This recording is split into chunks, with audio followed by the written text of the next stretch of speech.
Hi hello வணக்கம் மக்களே. இது பார்த்தீங்க அப்படின்னா நம்மளோட பழைய வீடியோ பார்த்துருப்பீங்க. அந்த வீடியோட கண்டினியூ தான் வந்து இது.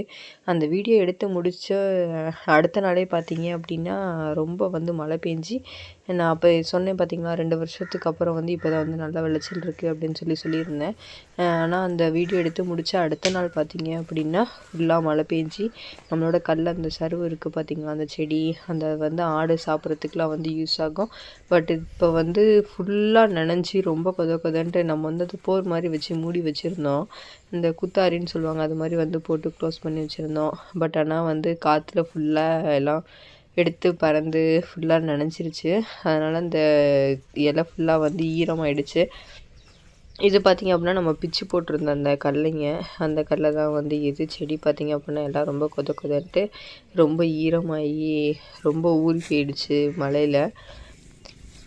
ஒரு வருஷமும் இப்படி தான் ஏதாவது ஒரு ப்ராப்ளம் வந்து வந்துக்கிட்டே இருக்கும். இன்னும் நம்மளது பார்த்திங்க அப்படின்னா இன்னும் காடு வந்து பாதி காடுக்கும் கொஞ்சம் கம்மியாக பிக்கிறது வந்து அப்படியே இருக்குது. இன்னும் வந்து பிக்கவே இல்லை. நம்ம இது பாருங்கள் எப்படி ஆயிடுச்சுன்னு சொல்லி பாருங்களேன். ஃபுல்லாக ரொம்ப ஈரமாகி மண்ணோட வந்து ஒட்டிக்கிச்சு. நம்ம ஆல்ரெடி நேற்று பார்த்த வீடியோலேயே வந்து செடி வந்து முளைக்க ஆரம்பிச்சிருச்சு. இப்போ அதிகமாக மழை பெஞ்சிருக்கிறதுனால இன்னும் வந்து அதிகமாக செடிலாம் வந்து முளைச்சிரும். இன்னும் நம்ம இவ்வளோ இது வந்து பிக்க வேண்டியது இருக்குது. இதெல்லாம் வந்து நம்ம நேற்று பிச்சு போட்ட செடிங்க. எல்லாம் வந்து ரொம்பவே ஈரமாகி கொதன்ட்டாயிடுச்சு. ஸோ நமக்கு இந்த வருஷமும் லாஸ் தான். இருந்தாலும் நமக்கு இப்போ எப்பவும் இருக்கிறத விட இந்த தடவை வந்து விளைச்சல் நல்லாவே இருந்துச்சு. அதனால் வந்து அதை நினச்சி வந்து நம்ம ஹாப்பியாக இருந்துக்கணும். ஒரு விவசாயத்தோட எதுவுமே வந்து இப்படி தானே இருக்கும். ஸோ டேக் இட் ஈஸி, அப்படி தான் வந்து போகணும், வேறு வழி இல்லை.